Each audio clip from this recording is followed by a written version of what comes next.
इस सेशन में बच्चों हम लोग एप्लीकेशन ऑफ इंटीग्रल्स के कुछ और प्रॉब्लम्स देखेंगे। जैसे देखिए एक क्वेश्चन है, find the area bounded by the ellipse x square upon a square plus y square upon b square is equals to 1।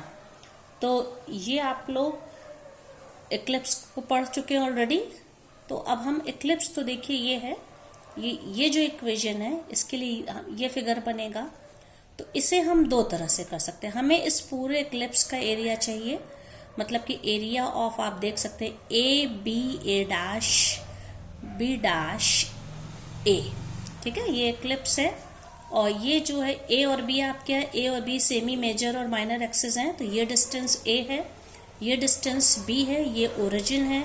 तो ए के कोऑर्डिनेट्स होंगे A0 और बी के होंगे 0B। इसी तरह से ए डैश, ये नेगेटिव साइड है तो इसका हो जाएगा -A0 और इसके बी डैश के हो जाएंगे 0 इन -B।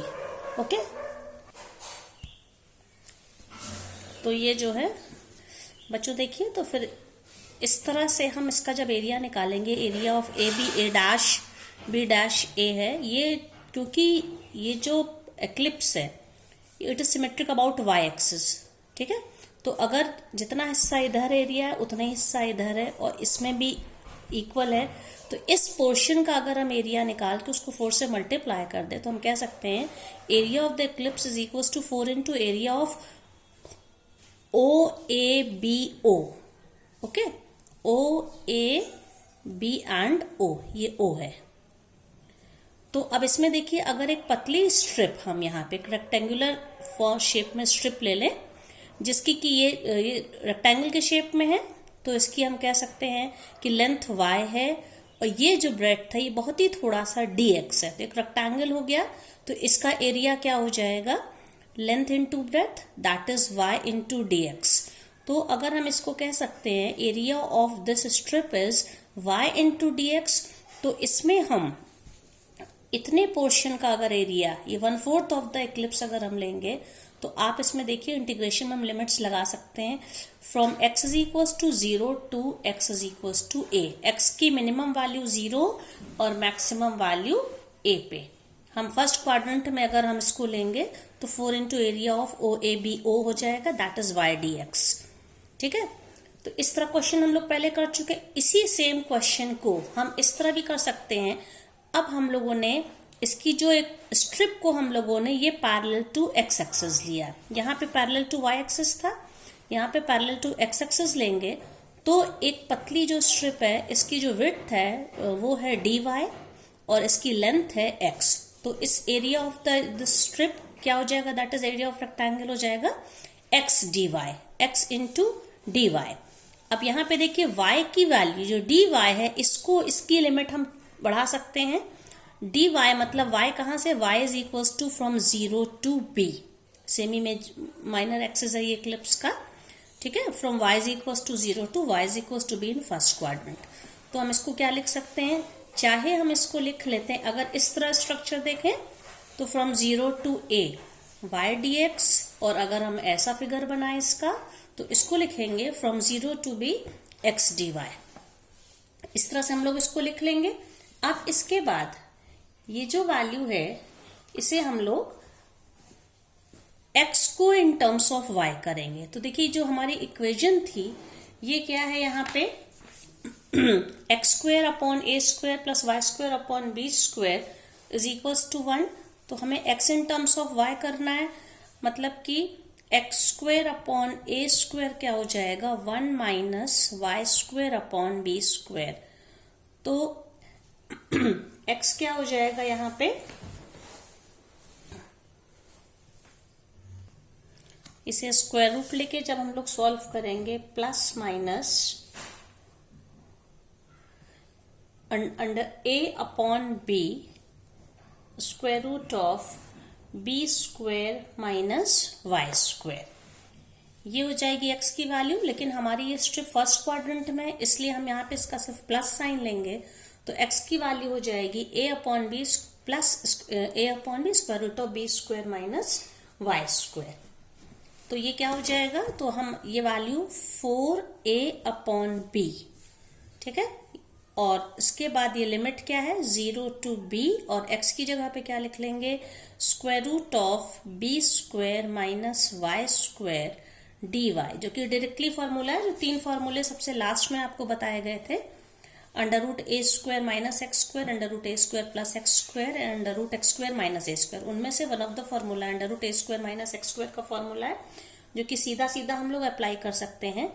तो 4a अपॉन बी, और इसका जो फॉर्मूला है वो क्या हो जाएगा फॉर्मूले के हिसाब से y upon 2 square root of, ये सेम कॉपी हो जाएगा b square minus y square plus b square upon 2 sine inverse y upon b, और इसमें लिमिट्स क्या लग जाएंगी फ्रॉम 0 to b, ये लग जाएगा। तो ये क्या हो जाएगा सॉल्व करने पे 4a अपॉन b, और इसके बाद एक बार हम इसकी वैल्यू को जहां जहां पे y है वहां b रखेंगे, तो b/2 into b square minus y square की जगह पे बी स्क्वायर रखने पे ये 0 हो गया, plus b square upon 2 sine, sorry ये बच्चों साइन इनवर्स है, ये sine inverse b upon b that is 1।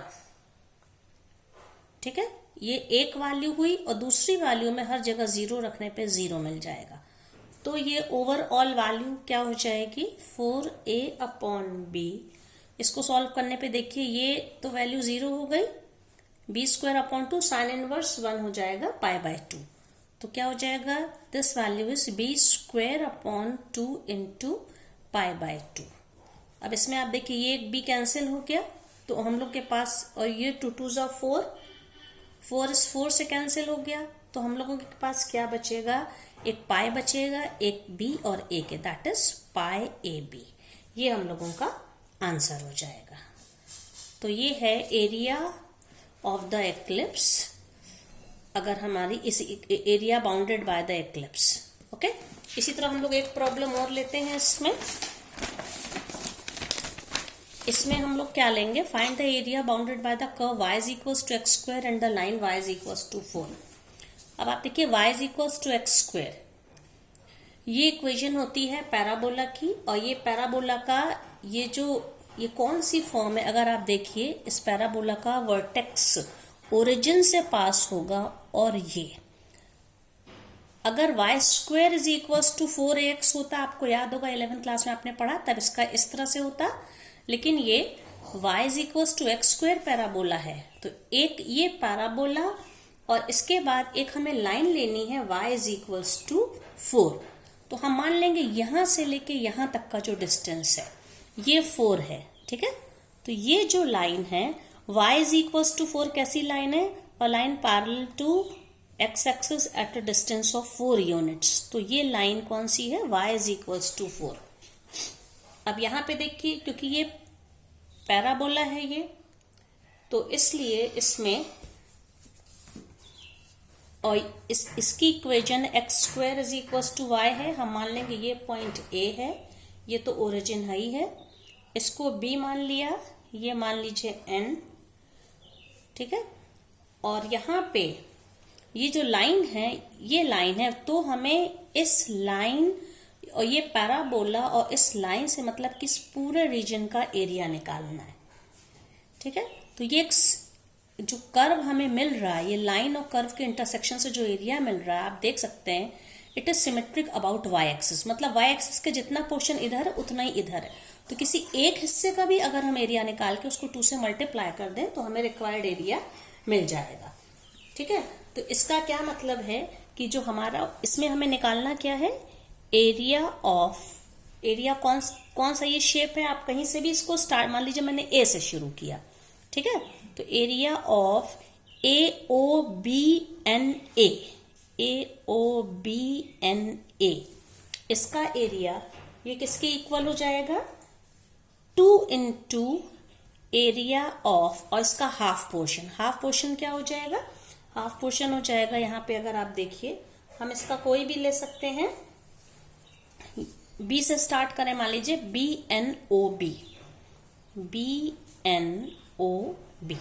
मतलब अगर हम सिर्फ इतने हिस्से का एरिया निकालें, और ये हाफ या 1/4 बच्चों इसलिए करते कि इंटीग्रेशन में हमें लिमिट्स लगानी होती है, इसको लगाने से हमको क्या फायदा हो जाएगा यहाँ पे कि ये जो y की वैल्यू है, अब देखिए पहले इसमें तो करना क्या, एक हम ऐसी एक स्ट्रिप ये ले लेंगे, ठीक है, ये पतली स्ट्रिप ले ली जिसकी की विड्थ क्या है, dy है, ठीक है, और ये जो डिस्टेंस है मान लीजिए यहां से यहां तक का जो डिस्टेंस है ये है x, तो ये जो पतली स्ट्रिप मिली है इसकी लेंथ x है और विड्थ इसकी dy है, तो इसका एरिया क्या हो जाएगा, x dy।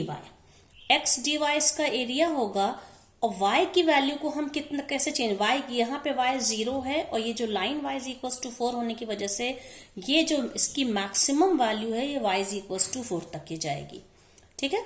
तो हम इसको कह सकते हैं 2 इंटू एरिया ऑफ, इसको हम लिख सकते हैं x dy, और यहाँ पे x की वैल्यू को, x की लिमिट है फ्रॉम 0 to 4, 0 to 4 क्यों लिखा है, क्योंकि y is equal to 4 line है, इसका मतलब दिस वैल्यू इज 4, ठीक है।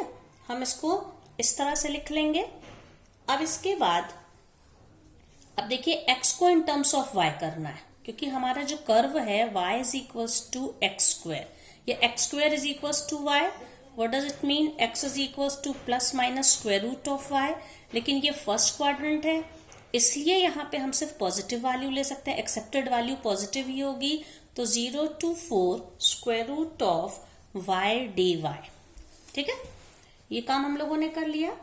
अब इसके बाद हम लोग 2 इंटू 0 to 4, ये रूट y का क्या मतलब, y हाफ dy, और y हाफ क्या होता है, इसका जो इंटीग्रेशन हो जाएगा ये हो जाएगा y to the power 3/2 divided by 3/2, ये हो गया, क्योंकि लिमिट्स 0 to 4 है यहाँ पे, तो कांस्टेंट को हम लोग अलग कर लेते हैं, तो 3/2 इधर ऊपर न्यूमरेटर में जाके क्या हो जाएगा, 2 into 2/3 and y to the power 3/2 from 0 to 4, ठीक है। तो इसके बाद ये वैल्यू हो जाएगी 4/3, एक बार y की वैल्यू आप 4 रखिए, 4 टू द पावर 3/2 माइनस क्या हो जाएगा, ये 0 है, क्योंकि 0 है ये, यहाँ पे y की जगह 0 पूरा 0 हो गया, और 4/3 इंटू 4 को क्या लिख सकते हैं हम लोग, 2 स्क्वायर इंटू 3/2, तो क्या हो जाएगा 4/3 इंटू 2 स्क्वायर से ये दोनों साइन कट गए, तो क्या बचेगा 2 cube, that is 8, so 4/3 into 8, तो आंसर क्या आ जाएगा 32/3 यूनिट्स, ठीक है। तो इस तरह से हम लोग किसी भी शेप का एरिया या इंटरसेक्शन ऑफ कोई भी दो कर्व ले लें, एक लाइन एक कर्व ले लें, इस तरह से हम इसका एरिया निकाल सकते हैं।